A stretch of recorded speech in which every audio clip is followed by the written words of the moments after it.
News 28 मराठीमध्ये आपले स्वागत आहे। आजच्या मोठ्या बातम्यांबद्दल बोलूया। ठेवीदारांचा संयम संपला। माकुणसारच्या पतपेढी विरोधात 25 जूनला उपोषण।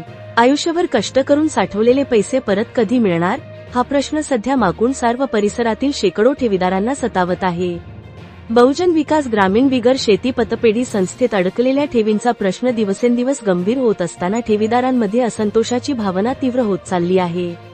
ग्रामीण भागातील सर्वसामान्य नागरिक, शेतकरी, मजूर, ज्येष्ठ नागरिक आणि महिलांनी आपल्या भविष्यासाठी केलेली बचत या पतसंस्थेत गुंतवली होती।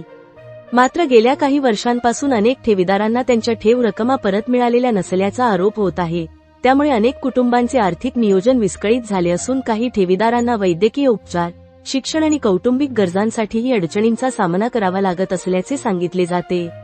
पतसंस्थेतील कर्जवाटप, थकीत कर्जांची वसुली आणि आर्थिक व्यवहारांबाबत अनेक प्रश्न उपस्थित केले जात असले तरी संबंधित प्रकरणाची सखोल चौकशी आणि जबाबदारी निश्चित करण्याबाबत अद्याप ठोस पावले उचलली गेली नसल्याची भावना ठेवीदारांमध्ये आहे। त्यामुळे सहकार विभागाच्या कार्यपद्धतीबाबतही नागरिकांमध्ये नाराजी व्यक्त होत आहे। या पार्श्वभूमीवर माकुणसार येथील ज्येष्ठ नागरिक व ठेवीदार बाबूराव शांताराम म्हात्रे यांनी ठेवीदारांच्या न्यायासाठी पुढाकार घेत 25 जून 2026 रोजी एकदिवसीय लाक्षणिक उपोषण करण्याचा निर्णय जाहीर केला आहे। या आंदोलनासंदर्भात त्यांनी संबंधित पोलीस प्रशासनाला निवेदनही दिले असल्याची माहिती आहे। ठेवीदारांचे पैसे सुरक्षित परत मिळाले पाहिजेत, आर्थिक व्यवहारांची निष्पक्ष चौकशी झाली पाहिजे आणि दोषींवर कायदेशीर कारवाई झाली पाहिजे, अशी सर्व ठेवीदार व जनतेकडून मागणी करण्यात येत आहे। वार्ताहर आय न्यूज 28 मराठीसाठी शुभम पाटील, पालघर जिल्हा क्राईम रिपोर्टरची रिपोर्ट। नमस्कार, मी बाबूराव शांताराम म्हात्रे।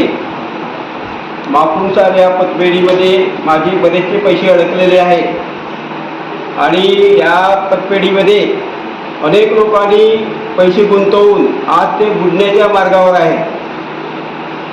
मी आपणाला विनंती करीत आहे की ज्यांचे पैसे या पतसंस्थेमध्ये गुंतविले आहेत त्यांनी 25 तारखेला मी उपोषण करणार आहे, त्या दिवशी हजर राहून आपण मला सहकार्य करावे।